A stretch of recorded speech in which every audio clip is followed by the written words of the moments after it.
وشارب مناهل الدين وتعاليمه دوباش عينه يهز ويهبطها ويفزع. اليناض العجاجة وغيمة منين صغرت تعيش على ناقتها رباية فحولة من ضناوي الخيمة، خيمة كرم والخيل في رتعتها، وابعد على اللي يغلطوا في السيمة كيما عمك محمد ذاك السارح المميز هذاك اللبق المفوه جدا ما شاء الله عليه، حبات الناس برشا عم محمد. الصحة يعرف يتكلم مفوه. ما يتصوروش أن ما فما ناس تعيش الحياة هذيك اللي شبه بدائية ومضحي من اجل ان بن قردان تقعد يحافظ عليه. برشا نقاط سوداء يلزم نمسها ويلزم نوصلوا لها، فهمتي؟ باش هذاك باش توصل للناس الا بمجهوداتنا احنا. بالضبط. فهمتني؟ متابعين السمحين، اهلا وسهلا بكم. اليوم لقانا مع شخصيه استثنائيه، ان حاولت ادراكه يبحر بك في ملكوت العقل، إن سعيت الإمساك به ينسابك شلال في نهر الشعر، إن تجرأت عن كشف عورات أفكاره تتجلى قصائده لتلجمك، ينبذ الخمول الذهني والاستسلام للمتاح، هو ظاهرة تجمع بين الفن والشاعرية والعبقرية، إنه الإنسان السامي فوق كل الألقاب، الرائع البشوش الشاعر الكبير الصحبي شعير. الصحبي أيوة. بصراحة ما شاء الله أني ثارح اللقاء اليوم، يعني التقيت بك، واللقاء هذا طالب الجمهور له برشا، ولقاءاتنا عفوية زي ما ذكرنا قبل شوي، ما نحضروش للقاءات بتاعنا. صح. وما شاء الله عليك، يعني أنت ما حتى كان بنقعدوا معاك يعني تقريبا نهار وليلة ما نكملوش اللقاء معك. هو الحقيقة أول مرة نتقابل أنا وياك. صحيح. والحمد لله خلوق جت لبعضها، ربي يستر ان شاء الله. من غير لا نعملوا لها مكياج ولا نعملوا لها حتى شيء، الحمد صدفة. لله. وكانت انسيابيه من اللي جيت عندك حوالي نص ساعه واحنا نحكوا ونهدرزوا، مواضيعنا كانت متقاربه، انسيابيه في الكلام. انت انسان بسيط وانا انسان بسيط، ومن البساطه تنبع القوه. صحيح. الحمد لله. مرحبا بك، انا فرحان بوجودك معي هنا، وسعيد جدا جدا اني اخاطب جمهورك، لاني انا زلمه من جمهورك ونتابع أكيد. في الاعمال نتاعك كلها، نتابع فيها بشغف، وشفت الجوانب اللي تحب تحركها انت، جوانب ذكيه تمس في داخل المجتمع. هذا المحتوى اللي ضروري ان احنا اولاد الجنوب على الاقل نبرزوه. فهمتي؟ فما زالت برشا نقاط سوداء يلزم نمسها ويلزم نوصلوا لها، فهمتي؟ باش هذاك باش توصل للناس الا بمجهوداتنا احنا. بالضبط. فهمتني؟ هذاك كان باش نقعدوا نتباكوا ونقولوا لا وحنا الجنوب ما مقدمين لا شيء، احنا ايش قدمنا للساعه؟ بالفعل. حتى احنا كاولاد نشوفوا النقاط السوداء، النقاط الغير مضيئه نبرزها. بون اني جايينك بحذايا كشاعر، اني شاعر عادي وممكن ميدياتيزي واسمي معروف وتعديت في برشا تعديت برشا مرات في التلفزه والكل، لكن اللي تعمل فيه انت الحقيقه مميز جدا، خاصه حواراتك مع الناس الكبار، حواراتك مع الناس اللي في الصحراء، معك العزوزه ومعك الناس هذوكم، هذاك مهم جدا جدا جدا. فهمتني؟ انت بارك الله فيك اللي انتبهت للناحيه هذه، ذكاء منك وفطنه، ويعطيك الصحه. هو تفضل، مرحبا. شهاده نعتز بها منك. لا والله واقع، لا والله شهاده نعتز بها على الاخر منك، ما شاء الله تبارك الرحمن. واللي ما يقولش هيك كان يجحد، راه اليوم ما يقولش انا الراجل هذا يقدم في محتوى محترم في هالظرف، في الحاجات اللي نشوفوا فيها على الميديا، حاجات تتحشم وحاجات ما تشرفناش. يبرز انسان يقدم محتوى في المستوى هذايا، أشدوا على يدك ان شاء الله باذن الله، ونواصلوا فيه ان شاء الله الشيء هذا، لانه هو يرى والله الشيء اللي نعمل فيه واخذ من وقتي اكثر من اللازم، لاني عندي خدمتي والتزاماتي وقتك وكذا، واعصابك وكل شيء. صحيح. وزيد والله الذي رفع السماء بدنيا عمدها، وبرشا يعني ممكن تو تقريبا معناه فم اللي يعرف شو، فم اللي ما يعرفش يقول لك لا ياسين هكا يربح فلوس من فيسبوك ارقام لا تمثل شيء، والله العظيم ارقام رمزيه، وبالعكس يا ريتك تربح. هو كان جاي مرحبتين به، انا ان شاء الله تربح ياسر باش تزيد تقدم لنا ياسر. صحيح. الشيء اللي قاعد والله نكون صومي اصلا، يعني قاعد من غيرته، وهذه حاجه ممكن تعتبر خاصه هي. نقدم في شيء راني اول حاجه نحب الشيء اللي نعمل فيه وغرام، هذه اول حاجه. اني راني ولد الباديه ونحب الباديه، وعاده دائما وابدا، ونقول اعوذ بالله من كلمه اني سي صاحبي. تشوف حتى ما شاء الله يعني الفيديوهات اللي عندي واللقاءات اللي نعمل فيهم والجولات اللي نقوم بهم، راهم جولات يعني تاع تراث وعادات وبادي وتقاليد فقط. هذا كل رسم. ونحب ان نخرج معناها عاداتنا وتقاليدنا في هيك الصوره السمحه اللي اندثرت، يعني هم برشا حاجات اندثرت فعلا، معناها برشا حاجات حتى من اهلنا سواء كان في قابس ولا مدنين ولا بنقردان، حاجات ما عادش يسمعوا به. إيه. كما مشيت اولادنا ما عادش يسمعوا بها، اولادنا اللي معانا في الدار ما يعرفوهاش، صحيت. اشياء ما إيه. تخطرش على بالهم، ما عندهمش تصور ان كيما عمك محمد ذاك السارح المميز هذاك اللبق المفوه جدا ما شاء الله عليه. يعطيه حبات الناس الصحة، برشا عم يعطيه محمد. الصحة، يعرف يتكلم العويني. ومفوه. ما يتصوروش ان ما فما ناس تعيش بالحياة هذيك اللي شبه بدائية ومضحي من اجل ان بن قردان تقعد يحافظ عليه. صحيت. هذاك مهم جدا، فهمت؟ وشوف الظروف اللي عايش فيها، وهو قاب قوسين او ادنى من بن قردان، على خطوتين من بن قردان، لكن يتحمل في البرد وفي الصقع وفي المطر وفي الذيب وفي عده اشياء، صحيح. عده اخطار برشا حاجات. قلت لك كما مشيت الخالتي مريم في مطمطة كنت تشوف يعني ترحي بالرحاء هيك برشا. والله ما جيل جديد لا يعرف، لا يعرفوهاش، فهمت؟ يعني نحب نظهر الصورة هيك، يلزمها تخرج الشباب، خاصة الشباب الجديد اللي ما يعرفش برشا حاجات.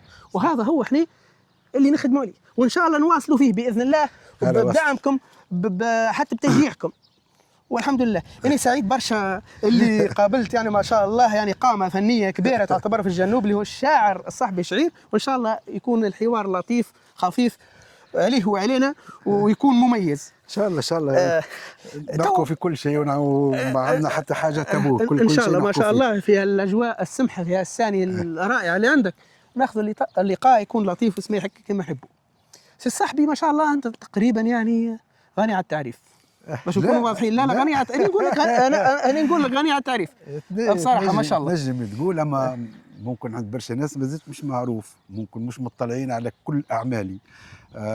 حاجه اخرى، يعني وليت تو في العمر هذا ما عادش قادر انا نوصل كل ما نكتب، اللي نكتب نوصله ولا نحفظه ما عادش.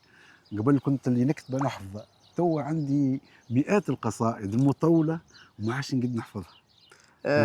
اللي لا هو شوف عادة الواحد كي يكتب مش بشرط هي يحفظ، ولا طالما مازال يكتب ومازال يبدع ما شاء الله. اي صحيح. مش بشرط هي. اما باش الشعر الشعبي هو عادة ما يكون شفوي، والناس تطعمه وقت اللي يسمعوه من الشاعر، وقت اللي يلقيه الشاعر مباشرة يفهموه أكثر.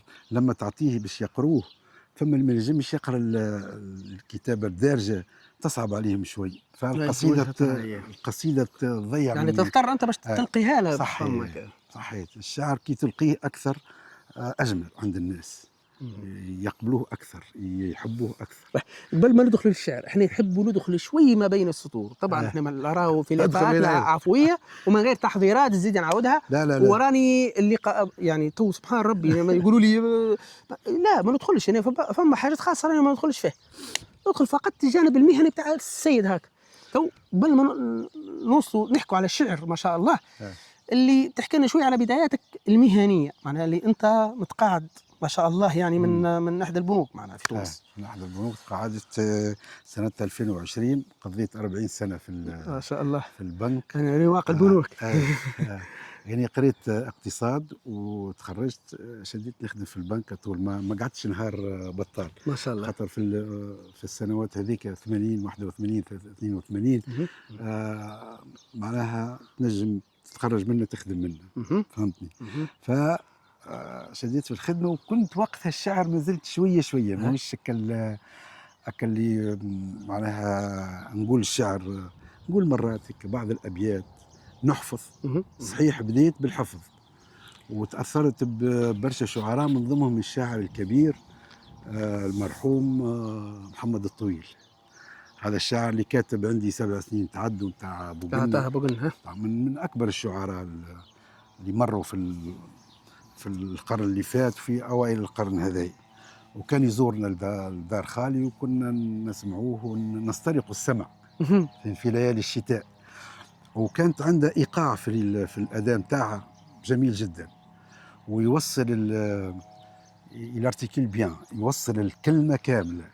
فتعلمت منه هذاك انك كي باش تلقي قصيد ديما الكلمه وصلها من اولها لاخرها، ما تعملش اشترها ولا ربعها ولا ثلاثه، فما اللي بتفحق اطفال. فهمت؟ وزيد لي من العائله قلت لك فنيه صحيح. خالي الشاعر اللي سمعته قصيده، ولد خالي عبد الرحمن اللي كاتب ديو سي او تي اي مسميه في الجيش دون مونكار في جواجيه، ديسي كل الخافي ويعلم كي من نمور طاهر صافي مواسال ما تلقي حبيبة خلافي كي تام وشيرية عينية وتجور انت حكايتي وخرافي وانت لسال تعرفي ما بيا توجور انت حذايا في الفجر اميدي وقت غدايا لسوار الى نوي طول معايا اولي اوليفي في الصبحيه وتوطون وقت نحب وقت العين جيفوا تا فوتو بين يدي جيفوا فيها زينك تيجو والكحله الوساعه عينك تسيل تسرسيل تحت جبينك دفلاش تضرب ماكنه موضيه سي بون انت تحبيني فوسي ان كادو قلبي وعيني دي دون ميزي وسط كنيني في الجاش دون ليفان وسط الريه توطون وقت نحب وقت العيني نجبد نشوفك خير من مالي هذا ما معناها عبد الرحمن شعير هذا مات صغير عمره ممكن 25 سنة. زد على ذلك الأزهر شعير الملحن، سمير شعير الله يرحمه ملحن، رضا شعير شاعر وملحن. ما شاء الله مدرسة يعني. ايه والمرحوم كان حتى هو تقريبا في مجال الشعر ولا؟ لا الوالد ما عنده حتى لا علاقة. المرحوم محمد خويا لا حتى هو ما عندهش علاقه. والوالدة كذلك الله يرحمه وينعمه. الوالد حتى هو ما عندهش، اما اخوالي يقولوا الشعر يعني نقولوا انت يعني نابع من مدرسه شعريه من خوالك. صحيح. ثم المدرسه الكبرى هي مدرسه مارث. مدرسه مارث فيها شعراء فطاحله جدا جدا جدا ما شاء الله. زي اتذكر بعض الاسامي. نعطيك حمد الوحيشي من اكبر الشعراء، محمد التايب، بالقاسم المنيا، بالقاسم بودية، بالقاسم الحفيان، هذا اسماء عاملين معلقات.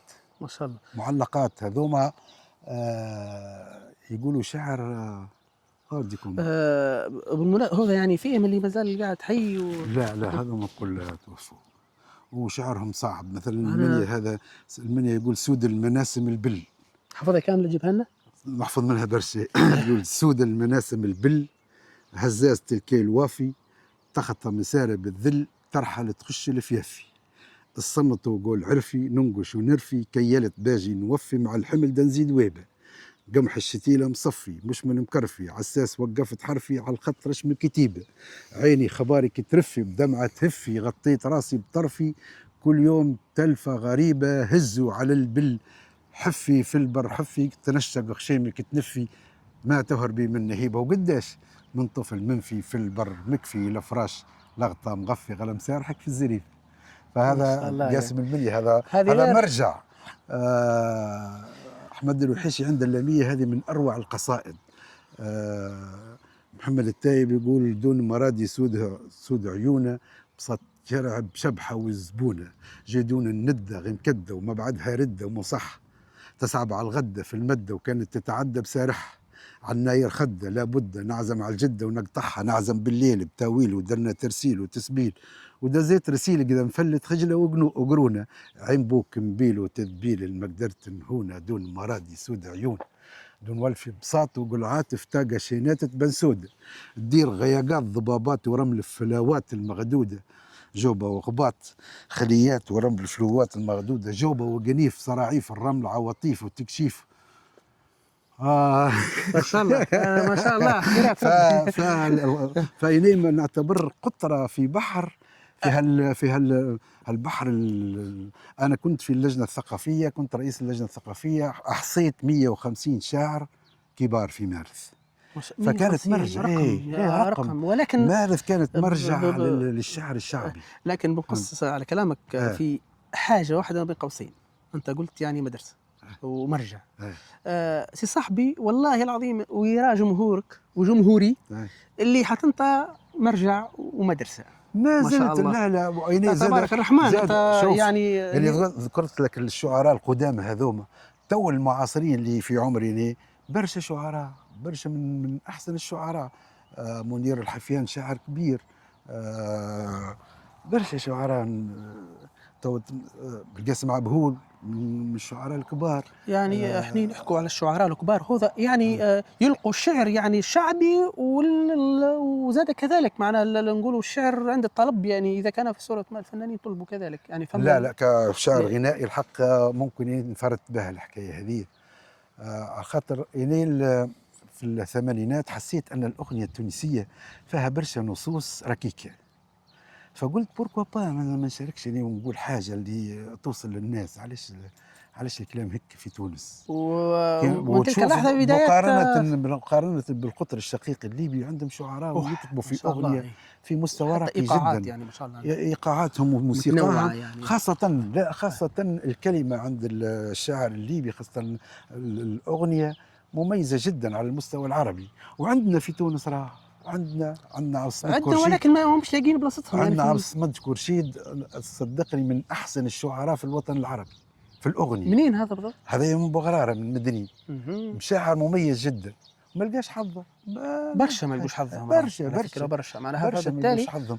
هو حتى السياسة المتوخاة في تونس، خاصة القطاع شبه مهمش شوية، خاصة بعد الثورة وتعالى جاي حتى صار برشا قبل، حتى قبل كان مهمش شوي، ما هوش مش عاطينا، ما أهمية فمش من حقوق ناحية هذه. تأليف، ما فهم شيء. على ذكر الحقوق التأليف يعني يعني برشا سرقت منهم قصايد وبرشا برشا برشا، فبالتالي هنا وين الحقوق؟ هناش مش حتى تسرقت أي. اغانيك تذاع في الاذاعات وفي هذا شو قصد التلفزيون وما تاخذش حقك، وقت اللي القانون يقول انك تاخذ حقك في كل ديفيزيون، كل هذا غنايه جانب. تتعدى في اي قناه يلزم تمشي لحقوق لكن المدة التأليف. الأخيرة نتصور بدات فما شويه فما من معالجات، الناحية هذه. إيه؟ فما شويه معالجات الحق، ما مش بالصفه اللي تحفظ المبدع حقه. ما شاء الله يعني تقريبا بدايتك كانت عام 88 هكاك بديت في الفتره هذيك. أول قصيدة لا من خرجت؟ خرجت انا ما هو الوالد والوالده، انا الوالد من 57 في فرنسا ما شاء الله، معناها مشى لفرنسا.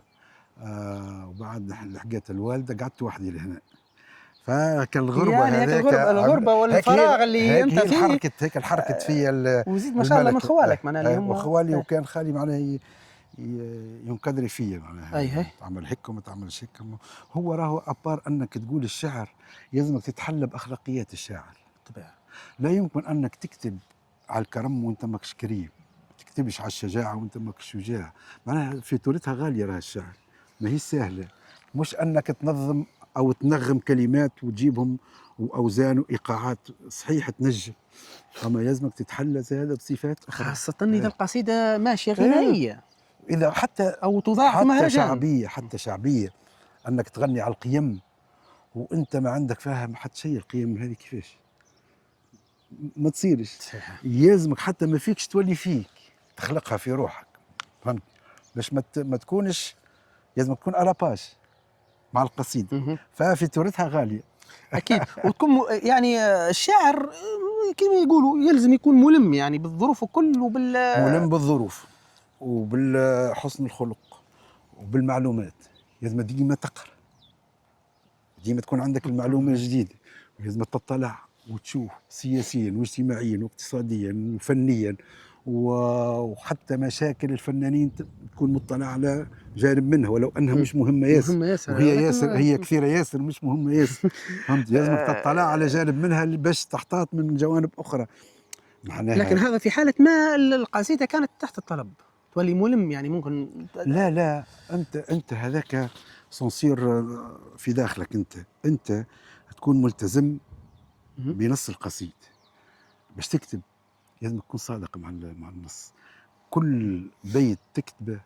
تكون صادق معاه، باه 50% 70% 90%، اما لازم يكون عندك نسبه مئويه معينه من الصدق في هكا القصيده هذاك. طبعا اللي المده الاخيره يعني مش نقولوا احنا المده الاخيره خاصه في الالفينات تقريبا صاحبي صلت وجلت يعني في القصائد الشعبيه ما شاء الله. هو في 2006 خذيت الجائزه الاولى لمهرجان الاغنيه مع الازهر شعير ومع فؤاد بالشيخ، وخذيت جائزه احسن شاعر غنائي ل 2006.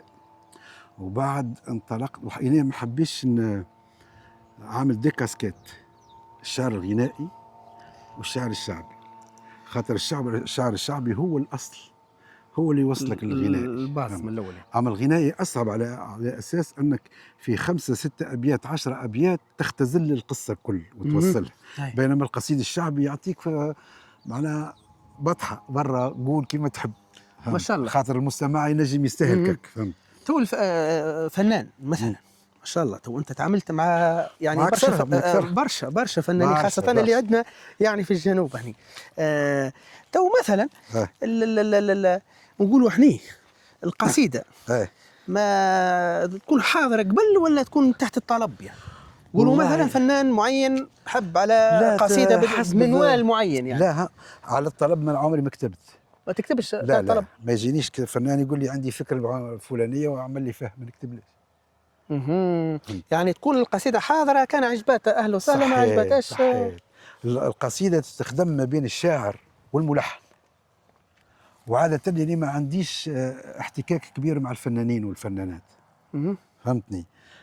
احتكاكي مع الملحن نحاول اني ندرسه حتى هو، وندرس شخصيته ويكون قريب مني، وندرس طريقته في الكلام، وطريقته كيفاش ينطق الأحرف، وطريقته شنية الكلمة اللي يكررها في الديسكور نتاعها. في هذيك كلهم أشياء يكون حوارات في النص. فهمتني؟ بعد ما تتم العمل مع الملحن هو اللي يوصل الأمانة للفنان، وهو يعني مانيش مؤهل أني نعرف إمكانيات الصوت هذا ولا الصوت هذا كيفاش. الملحن اللي هو موسيقي يعرف النوعية هذه مع من تمشي والنوعية هذه مع من تمشي. وساعات فنان يقول لك يا خويا هذه نحب عليها، نحب الغنية هذه، فهمت؟ يولي وقتها هذه برا مجبورة مع الملحن، يولي صحيت، يولي فما حصص بين الملحن والفنان باش يحطها في الإطار بتاعها، في الإطار بتاعها باش يأديها كما يلزم. ولكن تو فما حاجة أخرى مهمة اللي هي نتصور انطلاقة الفنان الباز يبدأ من الشعر، هو الشعر. الغناء راهو أساس يجهر الشعر. بالضبط. يجي الملحن يحط تحفنها شوي كذا، يجي يطلع الحيوط، يطلع الحيوط، والآخر الفنان يجي يليق كل شيء ويوصل الأمانة. كان وصلها بالقدي توصل للناس ويتفاعلوا معها ويتأقلموا معها. ما وصلهاش تموت في المهد، ما تسمعش بها، تتغنى مرة لكن نرجع شوي بكري قلت لازم تكون كاملة الأركان، كبداية ووسط والنهاية. بالضبط. هنا تكمن خاصة كي تكون غنائية.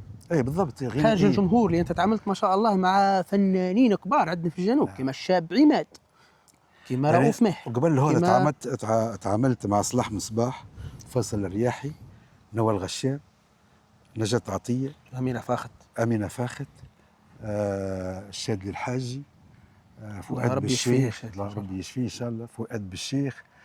أسماء كبيرة، معروفة. عنفوان وقت ما زلت حتى التلفزيون مع بقى رؤوف ماهر، الشاب عماد، الغزولي الله يرحمه. الغزولي عملت أعمال تو خالدة، خاصة أغنية مريم يا مريم حلوة ديما، كان من أحلى ما شاء الله. لكن من أكثر الأغاني تقريبا حبيبي الجبالي معروف. برشا أسماء فما فنان آخر سونيا طنيش، خلنا نذكر لك برشا. لكن المعلومات اللي عندي اللي أكثر فنان هنا في الجنوب ترتاح له وتحبه برشا وعلاقتكم ممتازة ياسر، اللي هو نوجه له تحية خونا عماد الغيلوفي، الشاب عماد العمدة صراحة. العمدة تعرف مرات عملت وياه أشياء غير عادية تحت الزيتونة. والله العظيم. والله مرة غنية كتبتها له في درج ونالت اعجاب الناس بشكل غير عادي. كتبتها له في درج، معناها مش تحت الطلب طبعا، يعني هي انت. لا، هو عند الجمله الموسيقيه قال لي عندي جمله موسيقيه والنص ما عجبنيش، ترى كتب لي عليه نص كتبت له هذا الدواء ما هناش، ما هو عندي وانت دواك الصبر ولا زنتي. فكانت عملت انتشار غير عادي. ولكن الحاجه الاخرى زاده اللي نحب نذكرها لك، حتى انت ذكرتها له هو خونا عماد، الحاجه الفاوحه. إذا كان أنت كتبت حاجة فاوحة اليوم غدوة كذا ما تقدمها لك أنا هو. صحيح الكلام هذا ولا؟ صحيح. معناه كان مبجل هو، معناه من عدة فنانين آخرين، رغم اللي ما شاء الله لا، ما هو قريب من هنا ثنية يخطف الراحة ويجي يشري. وفما زيتونة كان يحكي لي عليه. لا الحق عماد التعامل معه لا ما شاء الله. هو أراه خونا عماد زاد بصراحة تقريبا باش ما نظلم حد، بالنسبه لخونا عماد راهو كيلاني طليق زاد تعاملت معاه نجح راهو في فتره معناها كان النجاح صعيب على عماد. وقت اللي كانت هالاسماء الكل هذه ما فمش كان هو فهمتني. بعد غاب لظروف خاصه وعاود تو رجع تو قاعد راجع بخطى ثابته يعجبني فيه تو ماهوش مزروب ماهوش قاعد عارف روحه ضيع شوي وقت تو ريكيبيري بخطى ثابته وبهدوء وباتزان وبرصانه فنحييه على هذا. على ذكر نحيي بالله نحيي اهالي بن مهيره اصدقائي الكل ونحيي اهالي كرشاو اللي يستقبلوني استقبال طيب ياسر وانا الحق ديما ولايه تطاوين عندي عليها عاطف خاص معزه خاصه معزه والله حتى انا نحبها تطاوين راه مشكله صاحبي راني نحبها تاني نوجه لكم تحيه يعني خاصه لكم ان شاء الله الكل يحترموا الفن ويقدروه ويعرفوا ايش معنى الفن وزيد حتى ماهوش فنان يفيقوا به راهو واعرين وزيد ما شاء الله يعني تطاوين راهم عندهم فطاح لها ثم في الشارع تبارك الرحمن معناها ما شاء الله عليهم فنانين. خالد كعيب زاد حتى هو ان شاء الله اخونا خالد كعيب تحياتي ليك عندنا معه عمل ان شاء الله ولا اثنين ان شاء الله في المده الجايه هذه ما شاء الله. هو حتى هو اخونا خالد ما شاء الله طول الفتره هذه قاعد يخدم يعني في خدمه جباره ما شاء الله. لا قاعد يتحرك ويلزمهم يتحركوا راه فنانين الجنوب تو هم وسائل التواصل موجوده تو يلزم يثنوا الركبه ويخدموا على روحهم كيما جماعه تونس كيما جماعه الشمال فهمتني.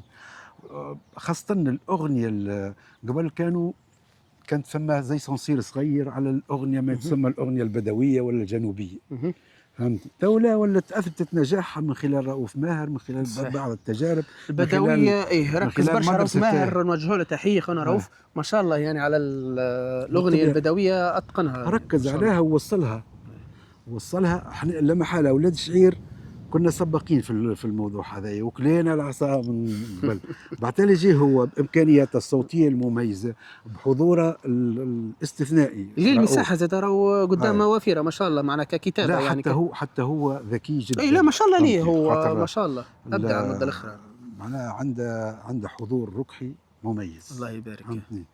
هذاك يوصل ما يكفيش للفنان ما يكفيش ما شاء الله عليه وما شاء الله عليه زاد اللي هو معناها نقولوا البروز بتاع الحقيقي راهي في وسائل التواصل الاجتماعي تو معناها كانت متواجده معناها بالضبط فهمتني بالضبط معناها هاك علاش جبدناهم بكري بخونا عماد الغيلوفي الشاب عماد اللي النجاح بتاعه كان في ظروف يعني ما فهمناش يعني السوشيال ميديا وقتها وما شاء الله عليه خونا رؤوف ماهر معناها النجاح بتاعه معناها زي نقولوا احنا مساحه قدامه ما شاء الله وزيد مع صوته هو تبارك الرحمن ابدعها واتقنها الاغنيه البدويه بكل ما تعنيه الكلمه معنى يعني. وما يدوم كان الصحيح راه يدوم كان الصحيح اكيد في الواد كان حجره والله ما شاء الله كما نقول رحله الفن رحله مضنيه ومتعبه راهي صدقني يا ياسين اكيد رحله متعبه جدا تجيك على حساب صغارك وعلى حساب اعصابك وعلى حساب وقتك وتصور انا كنت موظف ببنك ووظيفه البنك مش كما الوظيفه العموميه تخدم سوايعك بالضبط ومسؤوليه وفلوس ومش سهله وتلقى الوقت باش انك تكتب النص وتوصل الاغنيه وتعمل اشياء الالهام عادة الشعراء هو بالرسمي معناته كما حكيت مع تشوف جولاتي مع راعي عم عبد الله بن قايد اللي ما شاء الله يقول قصايد برشا على البادية وعلى الحياة البدوية بشكل عام يقول عليه هو نحكي مش عارف هل الشعراء الاخرين زيه ولا مش زيه اللي يقول الالهام تاعي يجيني في الليل يعني الالهام يجيني في الليل ما هو الشاعر ود الليل والشاعر يحب الصمت والهدوء هاك شوفي يعني ما شاء الله في الهدوء ما شاء الله تبارك الرحمن وساعات والله ساعات راهو الشاعر يعني شخصيا ما نقولكش كان في الهدوء في الصمت ساعات ولا تبدا جوج محس وكذا نكتب فهمتني يعني وحالتي النفسيه الداخليه فهمتني فما حاله نفسيه تخليك تكتب سواء حزن شديد سواء فرح شديد سواء راحه بال كل مره كيفاش ما عندهاش ديفينيسيون معينه. الحزن الشديد هل نربطوه هو مثلا نقولوا بالغش نربطوه لا الغش حاجه والحزن حاجه خاطر يقولوا حتى في الغش يصير الغش يصير كردة فعل لا ما نتصورش في الغش الغش ما يخليلكش فرصة أنك خاطر القصيد اهم، يتطلب منك راهو اهم. تركيز. تعال من السياسة. يتطلب تركيز، تركيز إيه؟ يتطلب تركيز ويتطلب ريفليكسيون. كما يلزمك ردة باش الفعل تكون تكتب. قوية. اذا كان انت تحترم ناسك وجمهورك، يلزمك ما تكتب الا ما تقرا حساب كل شيء، تقرا حساب الناقد، الناقد اللي يهدم، والناقد اللي يبني، والناقد الحسود، واللي ما يحبكش واللي يحبك ياسر، والفان بيك، كلهم تقرا لهم حسابهم في كل كلمه باش تحطها، بالطبع أكيد. باش ترصفها، ترصف الكلمات ورا بعضهم. يلزم فيهم الفكره وفيهم الصوره الجميله وفيهم تقرا حساب الناس هذه كل صحيح. باش تنجم أيه. توصلها على خاطر ويلزمك. وهي اش يكتب الشاعر؟ راي الشاعر عمره ما يكتب احاسيسه هو. الشاعر اللي يكتب احاسيسه الخاصه تقعد له قصيدته عنده. الشاعر يكتب تراكمات. نقطة مهمة هذه. الشاعر اللي يحب ينجح هو يكتب التراكمات من جروح الناس ومشاكلهم اللي يتلقاها كل يوم ويسمعها ويشوفها، هذيك تتراكم في داخله تخرج قصيد. علاش القصيدة اللي تنجح هيك اللي تمس كل واحد، تمس ياسين وتمس هذا وتمس هكا وتمس هذاك، كل واحد تمس نرجعوا الحوش. الكلمة قلتها لي بكري، هاك علاش أنت تكون تحاول ملم يعني بالظروف تاع الناس، بالضبط. محتك بيهم لازم يعني تسمع اخبار مشاكلهم، الناس هذه تخلي وتسمع ردود الشعر. فعل الناس معناها هو شنو راه الشاعر؟ راه لسان حال المجتمع نتاعه. مم. هو اللي يقول يا ناس راهو الداء هنا في البلاصه هذه. ماهوش هو اللي يعالج، ماهوش به هو اللي يجيب الدواء، لكن ينبه على كون راه المشكله موجود. يا تفضلوا. هذه من ناحيه. من ناحيه اخرى وقت التراكمات هيك اللي عنده يصفاها من داخل، تخرج حلول، تخرج طيب الخاطر، تواسي، تذكر برشا اشياء. معناها خطه كبيره راهي الشعر، أي. ماهيش حاجه. فما حاجة هي ممكن يعني ممكن تشوفها أنت حرج، ولكن أنا أشوفها مش حرج. لا لا ما تقول إن شاء الله. ما عندكش حق. ثماش قصيدة من القصائد خاصة اللي هم القصائد يعني البدوية اللي حبيت نقوله لك سي صاحبي. ايوه تو القصائد ما شاء الله أنت هي تكون حاضرة ومباشرة، فنان تعجبه يهزها. اي به. وفما قصائد برشا ليك غنوهم برشا فنانين. برشا. به. نرجعوا للفنان الأول اللي غناها، نقولوا مثلا غناها عماد أو غناها كذا فلان فلاني. هل هي القصيدة هيك تشوفها أنت بالرسمي أداها نقولوا عماد زي ما هي، ولا مش هي تمشي تعطيها الفنان آخر يكساها كسوتها المزيانة الجميلة؟ ها نعطيك مثلا قداش المجروح يدس وعيونك قداش تمس. غناها فيصل الرياحي وغناها صلاح نصباح. نرجع لأول واحد غناها شكون؟ فيصل الرياحي. فيصل الرياحي. وبعد غناها الشاب عماد. الشاب عماد من بعد الثاني. وبعد غناها رؤوف شوي، غناها حتى رؤوف. مه. كل واحد وكيفاش وزعها. الفرق الوحيد اللي لقيته في التوزيع الموسيقي، كل واحد كيفاش عطاها جوها. مه. فهمتني؟ خاطر توا تبارك الله الاستديوهات التسجيل ياسر، وكل موزع مه. عنده فكره في التوزيع، فالاختلافات تصير غادي بركه. لكن اللي يهمني فيه مش عذوبه الاغنيه بقدر ما الرساله توصل، الكلمه توصل للناس. مه. معناها كيفاش توصل لي، كيفاش وصلت لي منهم الكل الحقيقه. كل واحد وصلها لي بطريقته وكانت معناها يعني ما حلوة. نقولوش احنا فما فنان لا انت لا تمنيتها تكون عنده هو كساء لا مع. لا، ما هو كل فنان ياسين، كل فنان عنده طعم في صوته. مه. كل فنان تطعمه بشكل. مش الكل اصواتهم عذبه ولا الكل اصواتهم قويه. تلقى صوت لا قوي ياسر متشابهين هم واقرع. تقريبا معنا نفس الايقاع نشوفها معنا كما لا الايقاع المجروح يدس والموسيقى. معنا ما شاء الله. الايقاع والموسيقى هي لحنها هو. مه. اما التوزيع الموسيقي، الالات اللي تعزف معاهم، اللي تنشاني معاهم أي. تفترق. انت وامكانيات الفنان. اي طبعا مع خاصة مش كما فنان يستعمل ادوات لايف ويعزف مثلا كمانجا لايف واورج وقانون وكذا، كيما واحد يستعمل الاورديناتور اورجا كهو نقول ولا يستعمل الاورديناتور، يعمل لك كمانجات بالاورديناتور. ما تعطيش نفس النكهه ونفس الطعم. اختلافي. تختلف المسألة. تعطيها لنا هذه القصيدة تسترجع منها حاجات. قداش المجروح يدس وعيونك قداش تمس. هي الحبيبة تعب الحبيب أمك صعيبة وسيدك صعيب، خوتك كتيبة وأنا غريب، عمك وعيبة وخالك يعس وقداش المجروح يدس، بعد المراحل قالوا رحل، خلى السواحل شد الجبل ناض المكاحل، الراجل يذل يذل وقعدت واحل وريقي يبس وقداش المجروح يدس، طعم المرارة يعقب المر وكسر الخواطر ما ينجبر، اسم الله اسم الله دينك غبر. هذه نسيتها. تاريخها نسيت شوي. طويلة عمرها كبير. طويلة عمرها كبير. عزوزة تقريبا الغناية هذه عزوزة. الرياحي أول ما غناها عام قداش وقتها؟ والله في التسعينات 93 تقريبا حسب ما شفت هذه بعض من الارشيف كان ما خلتنيش ذاكره. غناية عزوز كبيرة. كبرت. ومن اكثر القصائد اللي تعاودت برشا ما عند برشا فنانين. ايه ونجحت ياسر. اتقنها الشاب عماد، اتقنها ما شاء الله رؤوف ماهر زاد. رؤوف ماهر اتقنها. برشا فنانين الحق القاها بكل واحد بالنكهه نتاعه، كل واحد بالطعم نتاعه. اي عيون الغزله. ها بيت عيون الغزله الحاجب هلال، فمك بكلها قد الريال، اسم الله اسم الله رباية الدلال، ونقول والله ضاق النفس وقداش المجروح يدس وعيونك قداش تمس. ما شاء الله. يعني ما شاء الله. تو انت سي صاحبي اكيد فما برشا قصائد مازال عاد تستحضرهم ولا؟ قصائد مطولة فما اما قدامى ما هيش مشكلة. يعني نحبوا نرجعوا للقديم. نكتب في جديد ما عادش والله عندي قصيدة بزيت كي كتبتها عندي نهارين. عطيها بشكل حصري. ما نحفظها. مش نقراها. اقراها شو المشكلة؟ عادي كان نقراها مثال. هذه بشكل حصري نقراها مع بعض. لجمهورنا معناها جمهوري وجمهور طبعا. لا انت بصوتك انت ما شاء الله عليك. اقراها معي مثال. انا اقراها معك لكن نشد لك شوي يعني مثلا. هاي قطرة ان شاء الله نلقاها. هاي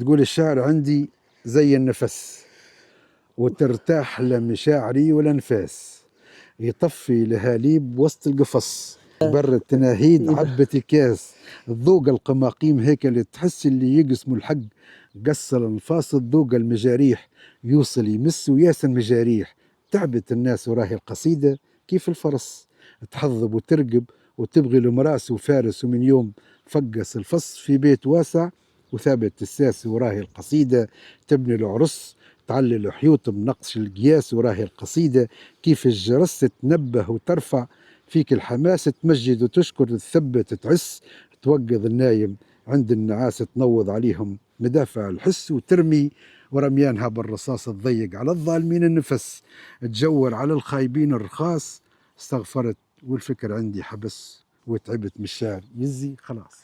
ما شاء الله. هذه تعتبر قصيده مطوله شوي سي صاحبي. هذه مش مطوله، هذه شذرات. لكن انا راها مطوله وجمهور راها مطوله ما شاء الله. معناها قصيده فيها طول المستمع ما عادش يعطيك اكثر من دقيقتين ثلاثه، ما يعطيكش وذنه اكثر من دقيقتين ثلاثه يمشي على روحه. حتى كي تمشي غنائيه من بعد، حتى كي تمشي غنائيه فعلا معناها اغلبيه الاغاني نشوفوا فيهم تو ما عادش كما قبل معناها. والله كلمه معناها دقيقتين ثلاثه وتعدي وحبس. هو بيدا حتى بوسائل الاعلام المرئيه والمسموعه يقول لك ما تفوتيش 3 دقائق تسجل غنايه، ما تفوتش 3 دقائق، 4 في اقصى الحالات كانها شاده. وحتى 4 دقائق ما يعديها لكش الكل، خاصة كي يكون فيها كليب يعني مصورة بشكل كليب، لأن يصير ما يفوتوش 3 دقائق. بنرجع للقصيدة هذه ما شاء الله ولت لي جديدة معناها نهارين ثلاثة. قداش قاعد تصرت فيها ما شاء الله؟ قداش قاعد تصرت فيها ما شاء الله القصيدة هذه؟ تقريبا والله ساعات القصيدة تجيك، ساعات القصيدة الإلهام. شوف ساعات القصيدة تبدأ تكتب فيها وبعد تجلح بيك هي كما قلت لك كيف فرس تكتبك هي تولي تكتب فيه تهزك لجوانب أخرى. إذا ما تجبدش الصراعات نتاعها ساعات تعديك غادي من الجفير. هذه كموهبة يعني. يعني أغلبية الموهبة هذه يمتاز فيها الشعراء كل ولا بعض؟ يعني تصرح فيك فما كل واحد كيفاش يتعامل مع الملكة نتاعها، كل واحد كيفاش يتعامل، زاد المستوى الثقافي والمعرفي مهم جدا، معناها مهم عند الشاعر، لأن الصورة تتشكل عند الشاعر المثقف بأكثر جمال من شاعر مثلا ماهوش قاري ولا ماهوش مطلع ولا ولا حاجة أخرى، الشاعر اللي ما يسافرش وما يتنقلش ما يتطورش. التطور هو أي ضروري في أي أن مجال هو الشعر صاحبي هذا معناه. خاصة في الشعر، إذا ما تتطور، إذا ما تسافرش وتشوف ناس أخرى وأفكار أخرى وطباع أخرى، حتى ساعات تمشي من هنا لبن خداش تلقى طباع أخرى وتلقى سونس ديمور آخر وفذكة أخرى ونوعية أخرى ونكتة أخرى. فهذاك الكل مهم ينمي في داخلك أنت، يعمل التراكمات هي هذيك تولد يعني الشعر. تولد القصيد. ديما القصيد تولد من تراكماتك الداخلية، والتراكمات اللي هي مشاكل الناس كلها تلمدها تدخلها في الصندوق وتخرجها بشكل يقول لك أجمل. هذا علاش يقول لك اما كان باش تحكي على مشاكلك الخاصة، بحر.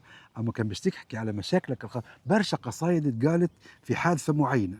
مثلا واحد حب واحدة ماتت، كتب فيها قصيدة، قعدت قصيدة يتيمة تقال في بعض المناسبات ثم تمشي على روحها، ما تأثرش، لا تصلح ولا تفسد في المجتمع. تقريبا ثم ما اللي عندهاش دور. تزيد تأكد لي المعلومة هذه، ثم تقريبا قصيدة قالت يعني في موقف يعني صعيب ياسر، اللي هي سرياجي مالية غالي عن شيء افتكر ركبها.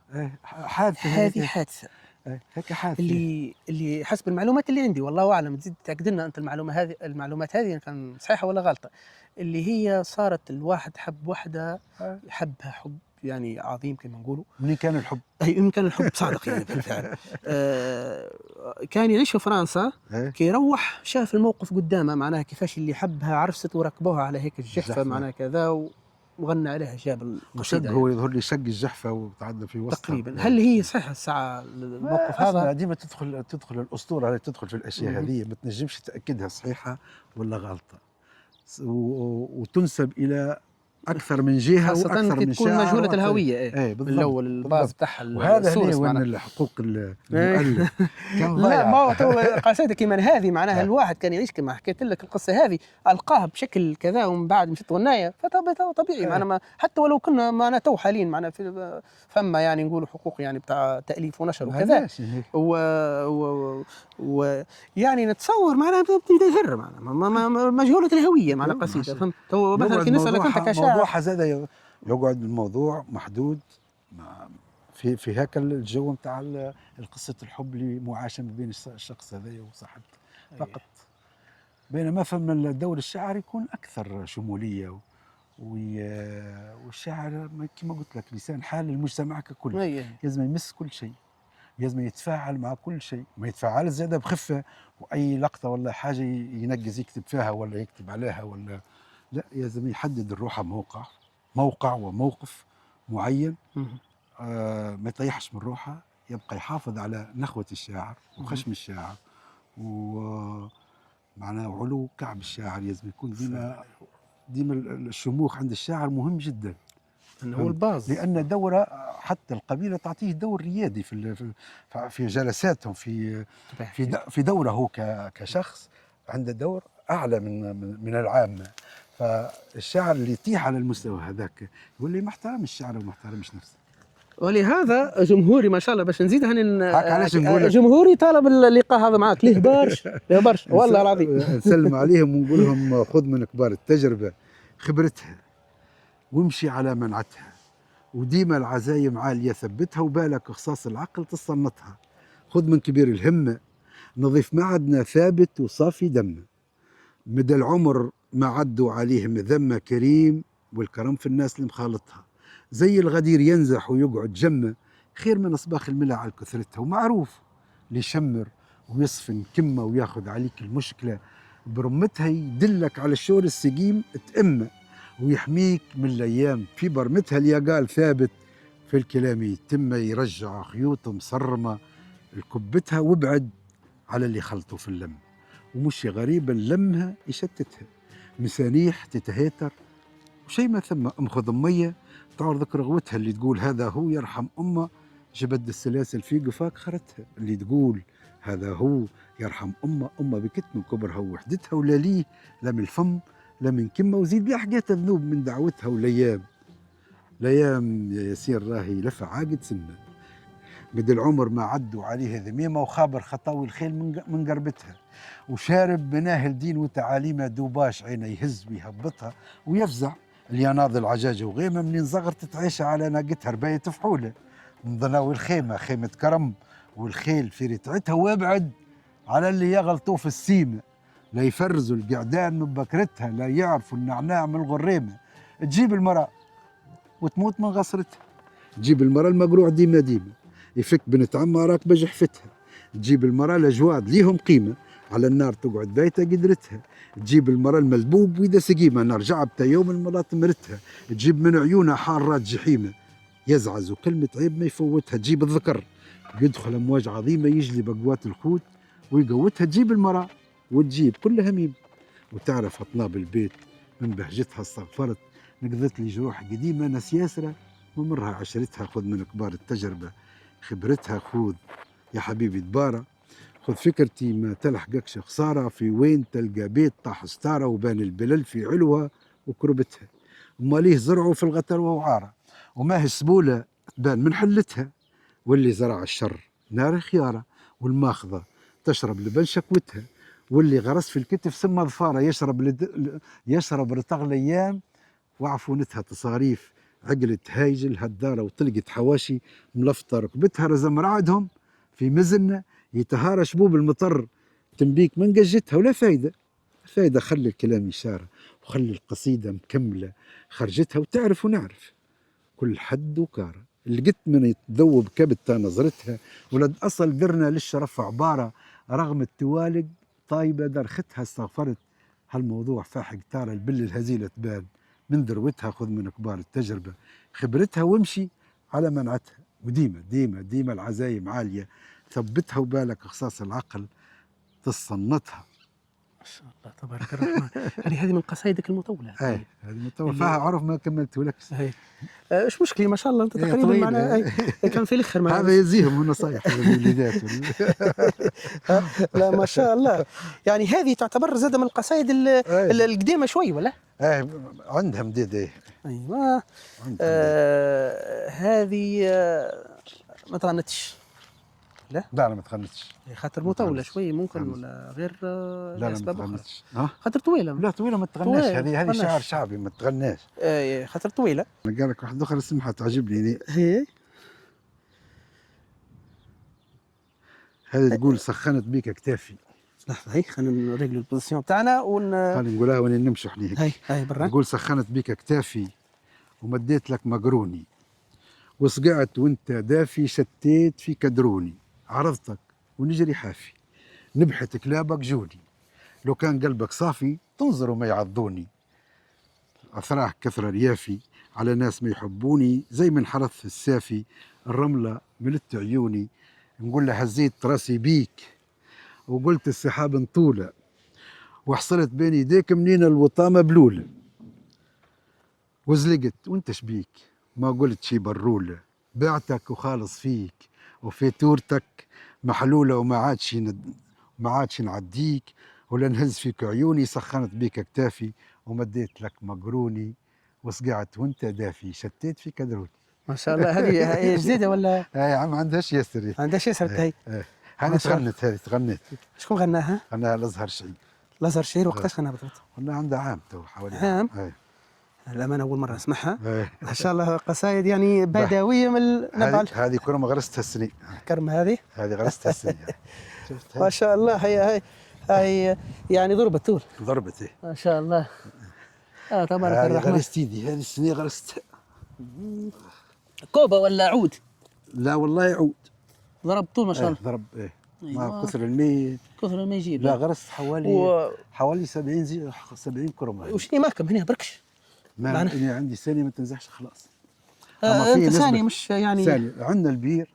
أيوة. عندي 14 ساعة على البير، وعندي الثانية ما تنزحش. ما شاء الله. ما تنزحش 24 سير 24 ما تنزحش. والسنة غرست حوالي 70 كرمة ضربوا بريسكي كل. قداش هي الثانية؟ قداش غربها 35 متر. ما شاء الله. يعني سطحية. لكن كاليتي تاع الماء فيه شوية ملوحية، فيه ثلاث قرارات. يتكسر منها ياسر هكا تبيض شوية. أما تنتج لا ما شاء الله. ما شاء الله. هذه فصة والبصل وعندك البحيرة شوي من غادي. السنين انتجت الجلبانة كانت رائعة جدا. ممتازه جدا. ما قعدتش منها شويه والله لك قعدت كل شيء. نقعد وزيد زيد نقعد ما بالك. لا الحمد لله لا ما شاء الله ركشه ها الله يبارك. لا الحمد لله. الراجل ايام الدهر تغدر به. الراجل يهز الوقت ويوطيه ويحمل ثقال تكيد زي ثقل الحديد، ويحكم عليه الوقت ما يلبس جديد ولا تغلب الرياح لا المركب تحيد. لكن مواقف صادقة تبكيه. الراجل أيام الدهر تغدر بيه. الراجل يحس الناس من هزة شفرهم ويقدرهم ويخش في الغارق على خاطرهم. كان البحر غدرهم يرفع يديه شراع، وكان الزمان جبرهم والوقت ما ينطاع هو جبر خاطرهم. برد لظى وجاع لكن بسرعة يكبروا وينسوه، زي النواة والتمر لا فصوه. رقم فرض في حسابهم حطوه في الطرح باش يلقوا الحساب الصحيح. يلزم عليه يطيح ما حسبوه، واللي عطاه عيونه يتبدل يخونه ويعاديه. الراجل أيام الدهر تغدر بيه. كل الفضايل شامخة في ذاته، متناسقة خطواته، وكل غصن تعرف تربته ونباته. كان شرف لخواته وكان فزاع يكون من صفاته. لا شمت لا في يوم دار شماته، ولد الأصل ديما الأصل عنده ثابت. والأيام مهما تبدلت وخيابت يدخل دروب الصبر هل يمر ديما، والتبر ديما تبر لو قطعة قديمة.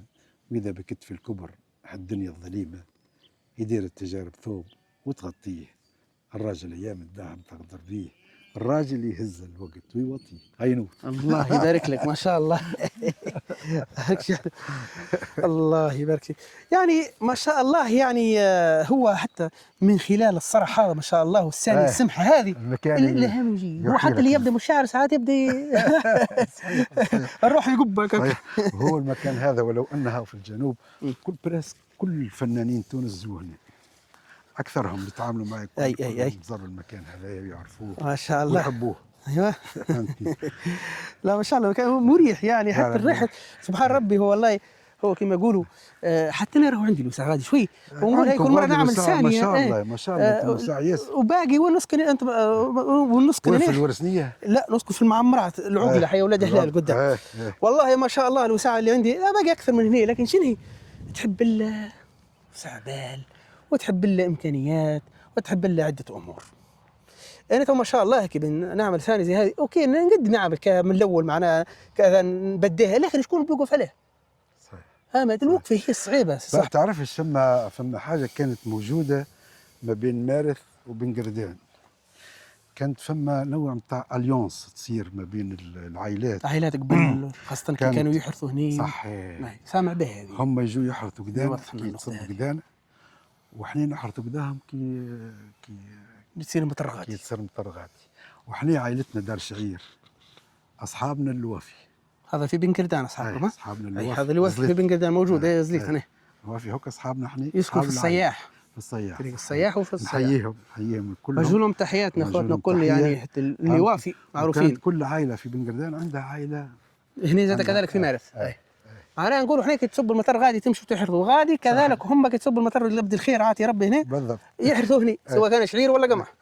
ما شاء الله هذه موجوده راهي تقريبا في الجنوب وكل في الصحبي مش كان في مارث موجوده على خاطر هكا هو الظروف الاقتصاديه تتحتم عليك انك تكون عندك علاقات. صحيح. وتقريبا انت ما شاء الله يعني حتى في بن كردان حضرت مهرجانات ولا؟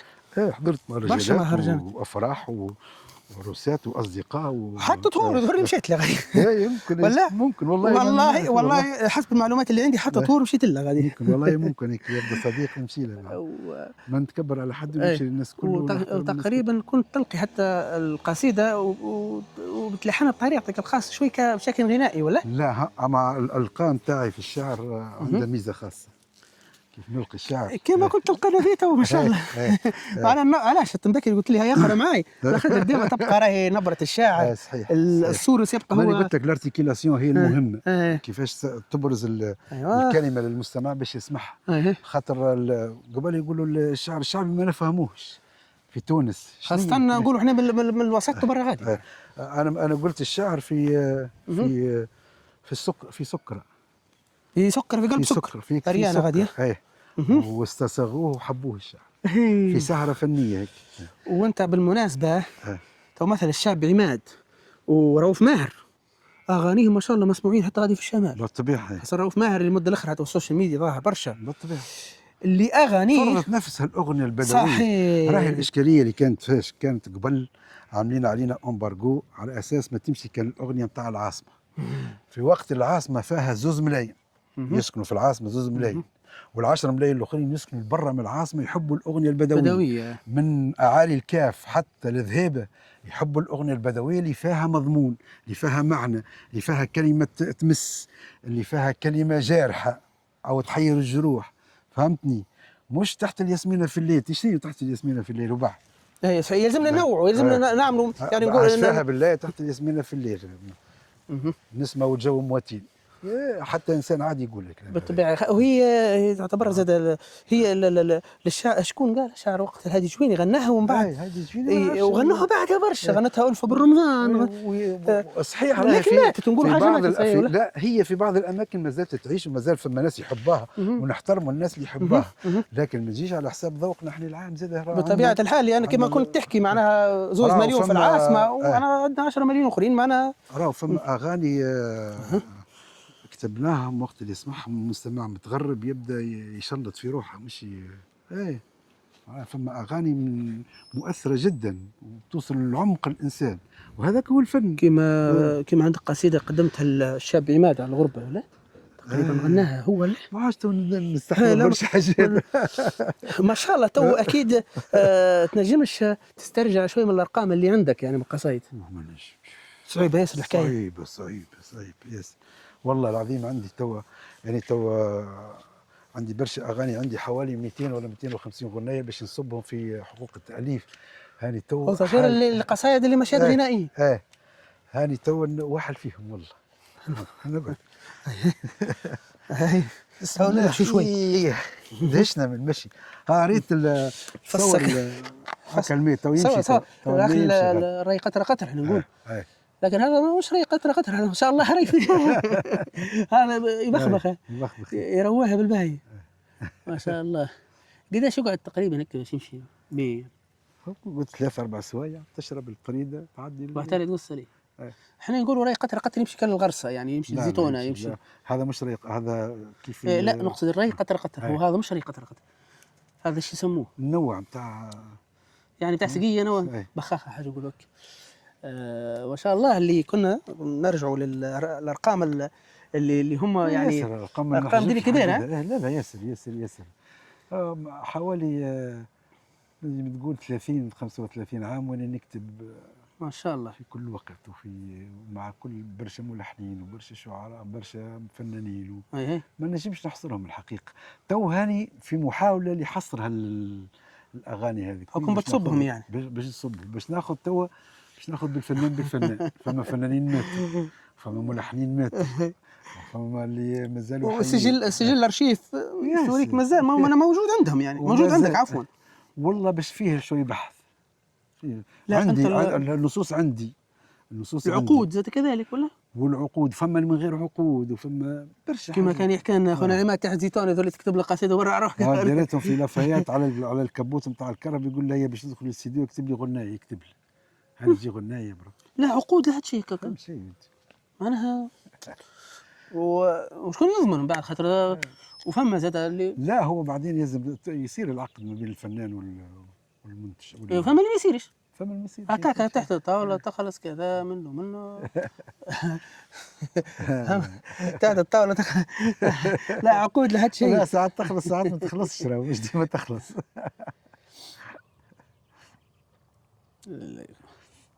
حصيل والله شرفتونا بهالجية هذه كانت مميزة وممتعة وخفيفة كيف ما روحك الخفيفة. انت تختم يعني لكيف؟ لا مش نختم ما نقلقش منك خليها ختام خير. اما لا يبارك لك ان شاء الله. اما نستدرك هيك ما حتى انت حسيتك دهشت شوي. لا هتيك عادي خلينا نشرب كاس مي ولا خاطر ياسر عليك هيك. لا عادي والله كاش اللي كنت تحب ناخذ راح عادي ما يسالش. ما شاء الله سي صاحبي يعني قاعده حلوه قاعده يعني بدويه والخوخ والمشماش تبارك الرحمن كذلك. انسان كريم جدا وبشوش ربي جدا يبارك لك يا ودي. واللقاء هذا راهو رتبنا له يعني مرتين وثلاثه لكن ما صدفتش، ولكن مع الحمد لله. الأسمى مع البرغوثي أمير الشعراء مهم. يشكر فيه صاحبه، يقول له لا تلوم لا تشكرني، لا تقول صاحب قدر لا قدرني، مهم. أنا أخوك. كريت الخصاص استرني، وكان جلت لا طالب ثاني لا هزة، وراس بعضنا وراس الملاح وعذرني، هالعام وحلة حبته في الرز، فما تشكرنيش. لا ما عاد احنا نقولوا معناها الحق نقولوا. هذا واجب. لا لا اكيد ربي وانت يستر ان شاء الله. مرحبتين بيك، وانت حدا اخوتك واهلك هنا ربي يستر خويا ان شاء الله اكيد مرحبتين الشيء هذا بيك انت، مرحبتين بكل اللي يتابعوا فيك ان شاء الله.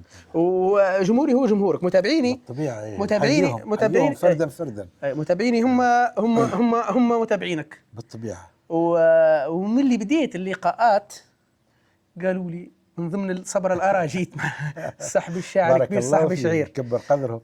والله بار هذا معنا ما شاء الله. تو نرجع معك شوي كي قلت لي يعني اللي كنت تسمي لي فيهم يعني المراحيم الشعراء الفطاحلة ما شاء الله يعني يعتبروا مدرسة ومرجع. يعني الرا زاد حتى أنت معناها نقولوا من القوقعة هذه ما شاء الله. ما نجمش نرتقي إلى قيمتهم وطريقتهم في الكتابة وتمكنهم من القاموس. فما حاجة أخرى هم امتازوا بها احنا ما عندناش، اللي هي القاموس. توا هم كانوا عندهم قاموس معروف، لغتنا الدارجة المعروفة كما نقولها في بنقردان، نقولها في تطاوين، في مارت. لهجتنا تو لهجتنا فيها الفرنسية وفيها العربية وفيها الإنجليزية. معناها الشاعر ينقي ما يلقى مفردات توصل للناس كل كما يتعب. فهمت هك علاش المستوى كان أعلى عندهم هم؟ لأنهم هم خلقوا لغة لهم خاصة بهم يتخاطبوا بها وأبدعوا بفاها ووصلوا بها قصائدهم إلى أبعد مدى. ولكن صاحبي تو مثلا تعاملك مع الفنانين ما شاء الله مستمر. صحيح. أكيد يعني اللي تعاملت معاهم أكيد الفنان بياخذ القصيدة من صاحب شعير وبياخذ من شاعر آخر وكذا. صح. علاش أنا قلت لك نرجع بك شوي كمرجع، معناها أكيد فنان ما شاء الله كما الشاب عماد ورؤوف ماهر أكيد يعني واخذين قصائد من برشا شعراء آخرين. بالطبيعة. نتصور في يوم من الأيام جوك وجابوا قصيدة من شاعر آخر ولقيت له أنت نظرة، يشاوروك يقولوا لك كيف يعني كذا شنو رايك فيها؟ لا هي عادة نشوف خاصة فما نقطة نحب نقولها لك. فنانين الجنوب يعرفوا ايش يختاروا، يفهموا النص ويفهموا الابعاد تاع النص ويعرفوا متانة النص. فعادة كيف يقبلوا غناية راهي غناية فيها على الأقل مضمون وفيها معناها أبيات شعر جميلة، صور جميلة. الحقيقة ما يقعدوش يستشيروا في واللي يكتبوا راه في الأغنية راه ما همش ياسر. في تونس ما فهمش ياسر كعبات شوي في حدود 5 6 7 من الناس، وخاصة الأغنية كي تكون بدوية معنا بالضبط، سواء كان البادي عندنا في الجنوب ولا في الشمال الغربي اللي في كل بقعة من تونس. الأغنية البدوية تمتاز بالمتانة النص وجمال الصورة. فهمتني؟ هذاك اللي خلاها أغنية مميزة. مع تو الطفرة الجديدة من الأصوات الحلوة كما عماد كما رؤوف كما كيراني طليق كما برشا أسماء الحقيقة مطروحة أعطوه بعد للأغنية الجنوبية وأعطاها.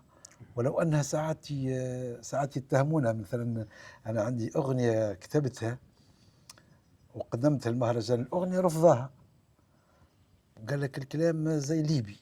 أبي هو النص يقول خلفت كان الجرة وفارقتني في مرة وودعتني للصبر والصبر يا ما مرة والحب ما هو كيف ولا ينفرض بالصيف لو كان نلقى كيف من عشرتك نتبرى خليت كان الجرة وخلفتني خليت كان الجرة. سامحني على نص بسيط وجنوبي وفيه معنى فيه بعد فيه كذا. هذه معناها يعني نراها سامحني في الكلمة صاحبي سامحوني جمهوري نراها بجاح وقح للأمانة. معناها كيفاش احنا يعني في تونس الكل باش نكونوا واضحين معناها وين تلقى نقطة يعني على الحدود اكيد فما نقطه معناها بالطبع. جغرافيا تختلف، معناها اكيد لا لا فما تشابه يعني في فما اللهجه. تشابه زاد كما تشابه خوتنا في القصرين في الكاف عندهم تشابه يعني شويه في اللهجه مع خوتنا في الجزائر. شوف نحيي الشعراء الليبيين الكل، ولعلمك أن أقوى شعراء ليبيا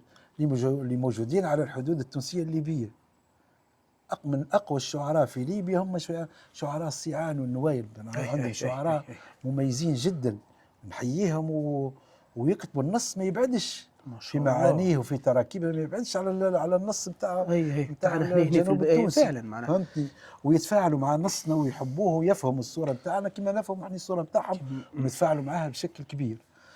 مثلا تمشي للكاف، الكاف تلقى فما مع الجزائر فما نغمات موسيقية متشابهة، وهذا كهو طبيعة الأرض. طبيعة الأرض الجغرافيا تحكم ذلك بالضبط. فهمت. كيفاش بالله الموقف كان معناها؟ هل هنا راهني مثلا تو شاعر معناها كما قام كما صاحبي شعير معناها يتعرض الموقف كيف هذا، معناها بصراحة إحراج، معناها مش معناها يعني بجاحة راهني. يا سيدي انت هذا ما تنجمش تدخل في مهاترات معهم، ما تنجمش تدخل في خصامات وفي كذا جانبيه ما نحبهاش. خاطر كيما قلت لك معناها ديما هاوي جمهورك، يعني ديما هاوي وديما نحب نكون كي نسمع خفيف على الناس كل. باش تعمل الموسيقى باش تعمل فيها بها مشاكل ولا خصامات ولا عداوات مش لازم منها. صحيح. فهمتي؟ هاي الوطات ناديني وطاتي ما شاء الله يا اخي، ما شاء الله تبارك ربي يحفظهم ان شاء الله، ربي يرحمهم عفوا. وما شاء الله الارض هذه كل معناها مجدود بالطبيعه. ايوه تبارك الرحمن. وكنا حتى انا حليت عيوني الحوش القديم هذا هكا حوشنا القديم هكا اللي مغاري ما شاء الله تبارك الرحمن. ورات المسافه اللي جيتها تو بالسياره هيك في الابتدائي كنت كل يوم نمشي من هنا للمدرسه في مارث ونروح العشيه. ما شاء الله يعني هي تقريبا في حدود 3-4 كيلو برا. 3 كيلو ونص. 3 كيلو ونص ما شاء الله. وما كانش البناءات اللي تشوفها كلها ما كانت هكاك ما فهمش.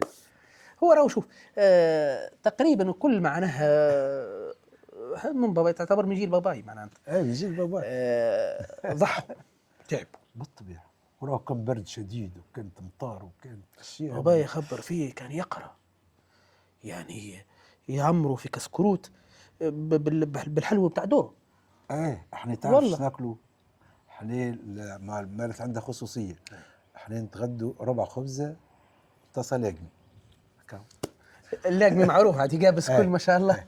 طاسه لاقمه وهكا اكيد. ما هاكا كي تفكر الواحد اياماتها قبل وتو يقول الحمد لله الحمد لله. لا الحمد لله وصل لمرحله معناها الحمد لله اللي عشنا الفتره هذيك بمرها وحلوها، والحمد لله اللي تو عايشين لحقنا على ما شاء الله حياه اخرى.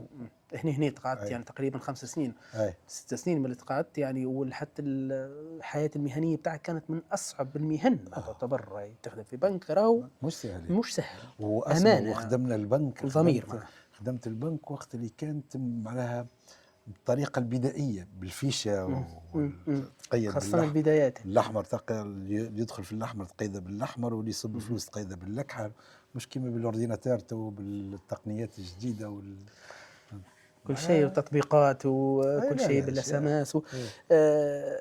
كانت حتى في العمل كانت الدنيا صعيبه قبل معناها مش كيما ولو ان الخدمه في البنك سهلت لي معناها برشا حاجات، سهلتهم لي في الشعر. ان كيفاش تتعامل مع الناس، قسمت وجهك كانوا يقروا فينا حتى كيفاش تكون قسمت وجهك وقت تستقبل الحريف. هذا قبل يعني المباشر على العمل يعني. كيفاش تحكي معاه، كيفاش يجيك مثلا انسان يبدا عادي ولا دخل بعض يبدا كيفاش تاخذه، كيفاش تستقطبه، كيفاش وتخرج منها فلوس ما هي فلوس. اللي انت يعني باك اقتصاد معناها اقتصاد من ثم دراكه يعني تروحك دخلت طول يعني دراكه بنك مش نقولوا بوسطه ومن بعد بنك. لا دراكه بنك. ايوه يا سيدي. ما شاء الله انت تو كي بنرجع بك شوي القصايد اللي حتى كان مطول شوي وتحفظها ما يسالش، المهم حاجه يعني فاوقه على الباديه. هي المعروفه ما زلت يم العيون الكبار وما زالت الشمس نور النهار، وما زلت ما خذيت حتى قرار، ولا يوم قضقضت رفية خياطي، وما زلت تيار داير غبار، وما زلت يا خيل يا مهرة الخيل واتي، وما زلت باطي، وما زال ريحي ما بغاش يواتي، وما زلت ما بين الأمواج نموج ونموج زيك، ما عرفت خروج وما نقول لك كان صبري واحتاطي، وما زلت باطي، ما زلت في الأبعاد، وما زلت نقطع واد نلقى واد، وما زال بيا يميعد الميعاد، وحتى الصديق في غيبتي متواطي، عودي قدي دخن برد اسواد، اسواد من لهايب شاعلة لهواطي، ومهري شرد وتقطعت لمراد، وطيحت زادي طاح من مخلاتي، والايام حكمت على الكبير انقاد، والايام لواطة السيد اتواطي، والايام نيرة وحايفة وجداد، والايام لعبت خربقة غلاطي، والايام هي اللي شيبت الاولاد، وعادل مهطي يقول هاهي وطاطي، وما زلت يا سود الهذب نشاد وننحب على برك، وبيه نهاتي ونقطع برور الواسعة، واسناد مزازات في مزازات بري خاطي، ويوكد الواكد نظنها جواد، وتوصل سفينة رحلته للشاطئ، ونار القدت تقعد عقاب رمادي، ويقعد الواطي طول عمره واطي، وما زلت باطي، وما زال ريحي ما بغاش يواتي، ما زال عندي عز، ونقول هذه الأخرة وتحتز، نلقى المضايع دايرين من لز، وباللقايط كثرها غلاطي، باللقايط وين ما تنحز يريح الفحل، وتضيع هي هتاتي، والقلب لا يضعف ولا ينهز، ومعروف منه البين هنتاتي، ويا صاحبي ضرع الشويلة غرز تعب الحزازي، وقال هاي عصاتي، وتقربعت ما بين قربة وخز، وخزانها في الصيف مش مواتي ولا أصل، لا ضام الدرك يهز ويروي عطش الكالحين، إصماتي ونجود من الموجود ليه نفز ركوب الخطر والخيل، ومهاجاتي والصبر في قلبي بني وركز، ومن بعد نعرف سيمتي وبكراتي غير وقت، ومبلت غماها الخز، والايام عندي ماشيه وتمصاتي، وما زلت باطي، وما زال ريحي ما بغاش يواطي، ما زال راسي حي، وما زلت عند النايبات قوي، وما زلت لنساقة البلنجي، وتعرف سرايا الغايرين حلاطي، وما زال ما فياش عرق بلي، دم الحياة ويضخ في نبضاتي، الشمس ما يوفاش منها الضي غير السحاب اليوم، ولا واطي مكاتيب، والحاد النضر عمي يدهدس يدلوا فيه بالمنعاتي، وما زال بيك طول عمره بي، وقصر المحبة يبان فوق الشاطئ، لا تكبسي حزامك بقطعة ري، ولا تحزني بيناتهم تطلات، يجيك يوم ونقصوه كل دوي، تلجم لسانات الخبث جولاتي، وموسل دمر على الكتفنا، وحفية نحطوه فوق صدورهم، شطشاطي وغير صبري وكولي مقاتك ني، يجيك يوم وانت تلفتي تطماطي، وما زلت باطي، وما زال ريحي ما بغاش يواتي، وما زلت ما بين الامواج نموش ونموج زيك، ما عرفت خروج، وما نقول لك كان اصبري واحتاطي، ما زلت باطي. ما شاء الله ما شاء الله ما زلت تبارك باطي.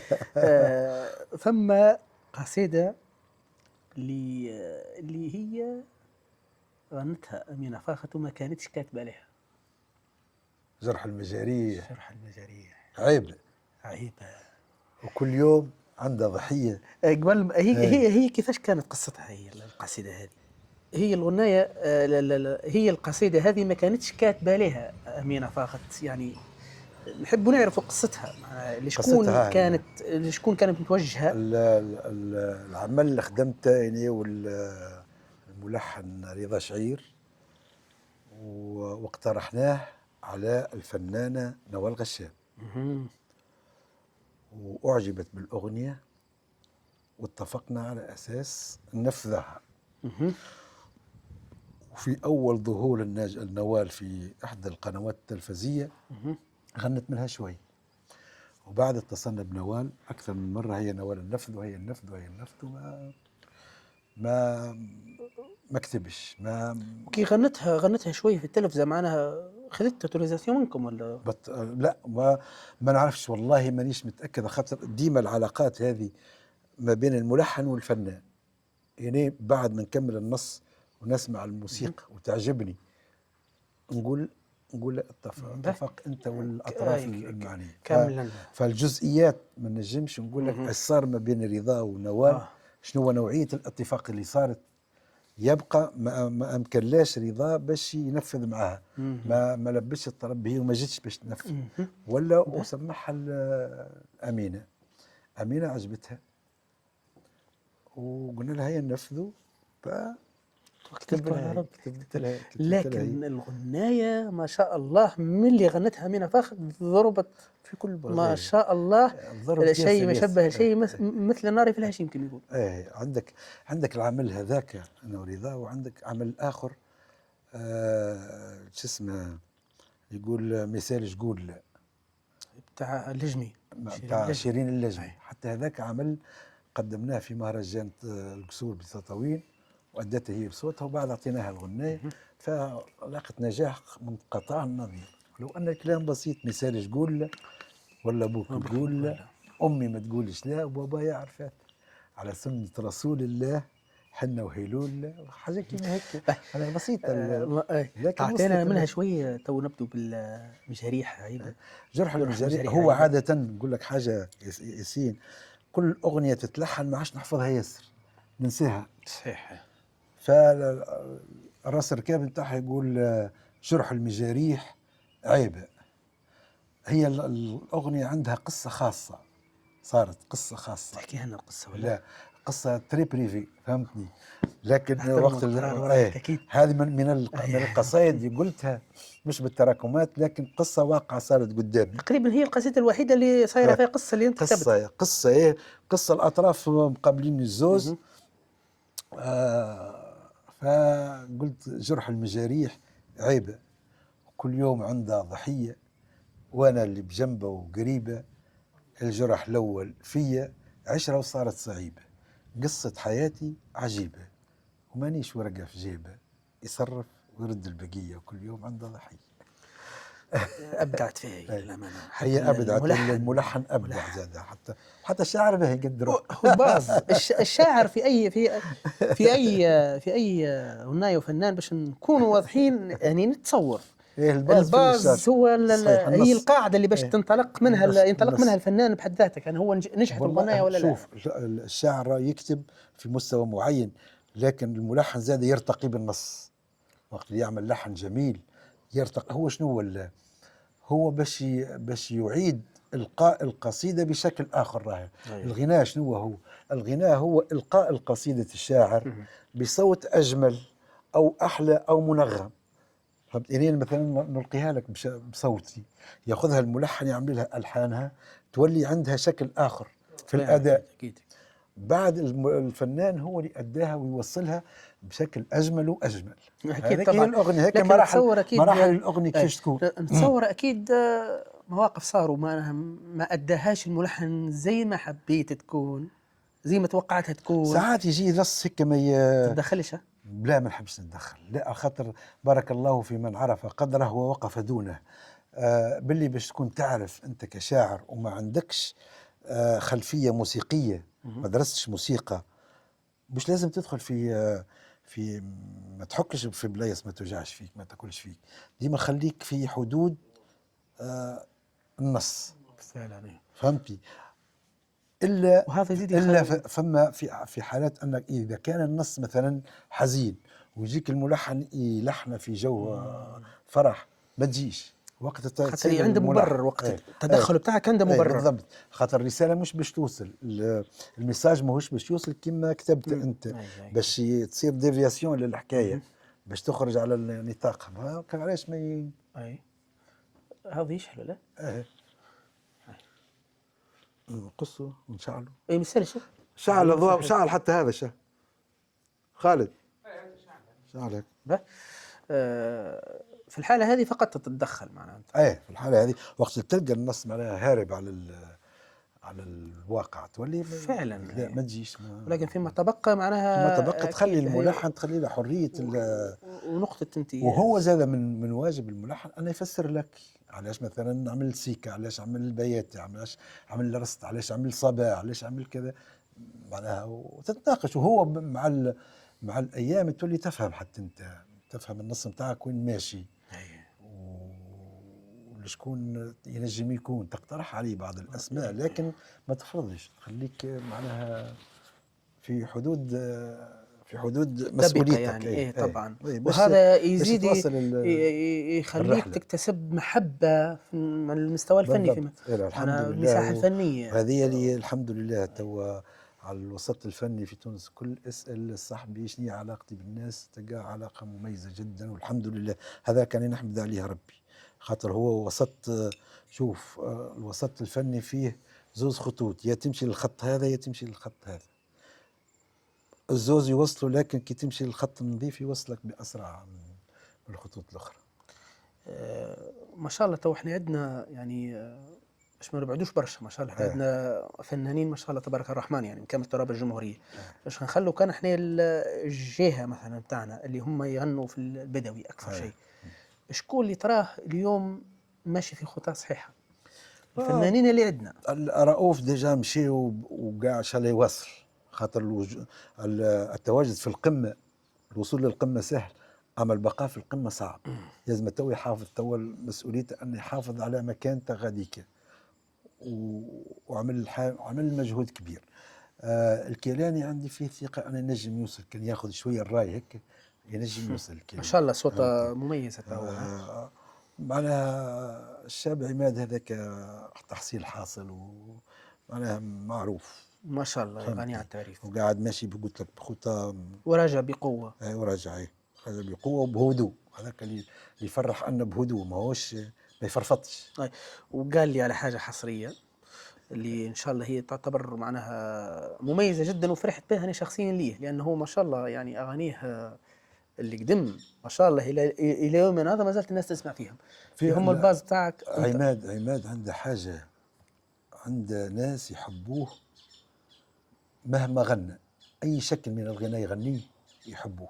فما ناس تري فيدال العماد، مهما غنى أبدع لم يبدع، أعطيه نص أعطيه مجهود كامل يحبه بصراحة. تقريبا من بديت تسمع في البدوي معنا من اللي أنا صغير تقريبا حليت عيوني بالرسمي في الأغاني البدوية، حليت عيوني في الشاب عماد بصراحة. صحيح يعني صحيح.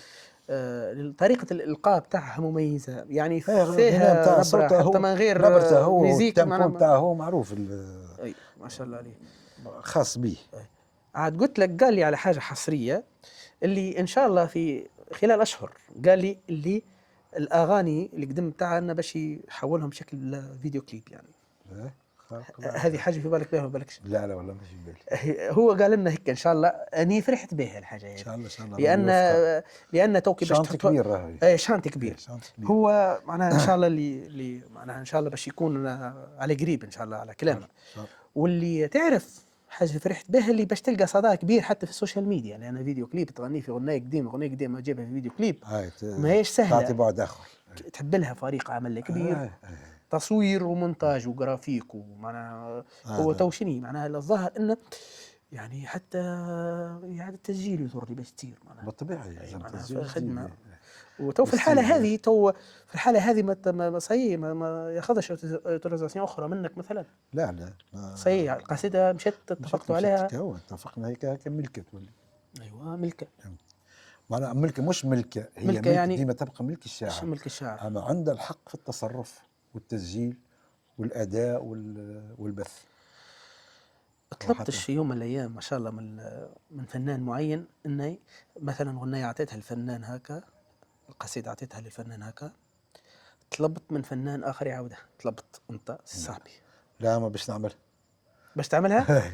هي سيدي يقول لنا لا هذه حاجة حصرية يعني تعتبر. هيك اللي قلت لك عليها المرفوضة من مهرجان الأغنية اللي باش نعاودها بصوت آخر إن شاء الله. قول لنا عليه ولا تخليه البريفي؟ نخليه خلي انا نحب الحصريات.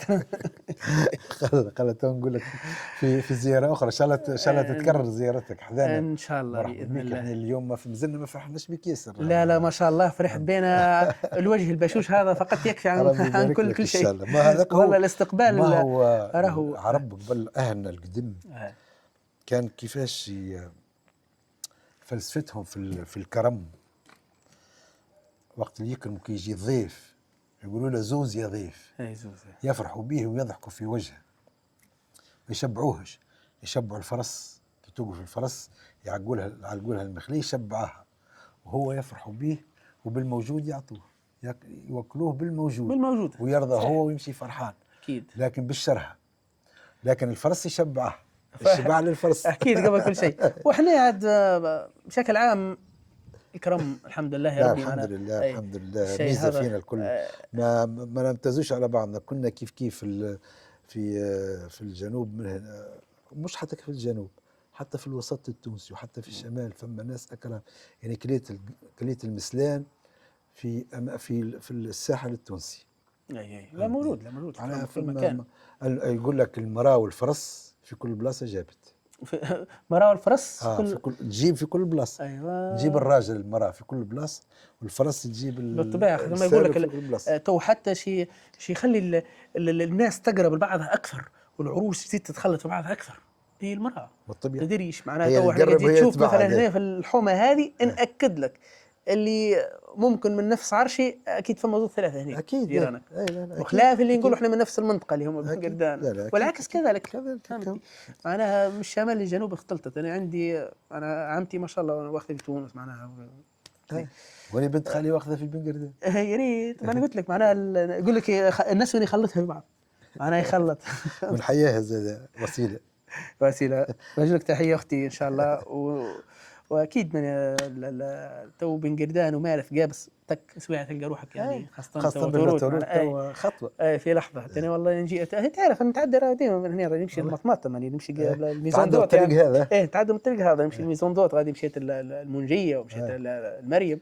معناها برنا تعرفها. لا لا ما شاء الله. انا اللي قلت لي طريق مطماطه صحيح، لكن فقدت المكان ديما هو اللي لا مش بعيد على البلاد، مش بعيد ياسر. يا سيدي بارك الله فيك على هذا اللقاء والاستقبال يعني شكرا. المميز، وسعيد جدا، وحتى جمهوري سعيد جدا يعني باللقاء هذا. انا اكد لك ما شاء الله يعني بشفرحوا به.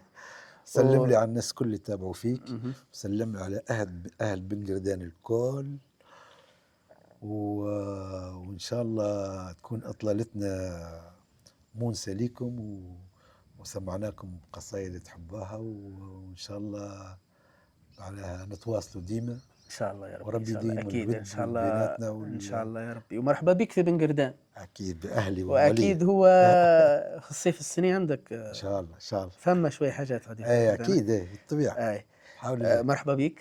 يعيشك. واكيد راهو قدام الجمهور يسمع فيك تكلمني، هم يقول لي غدوه راني ولا بعد غدوه بنجي، انا قبلها بنهارين باش نبدا. متفقين.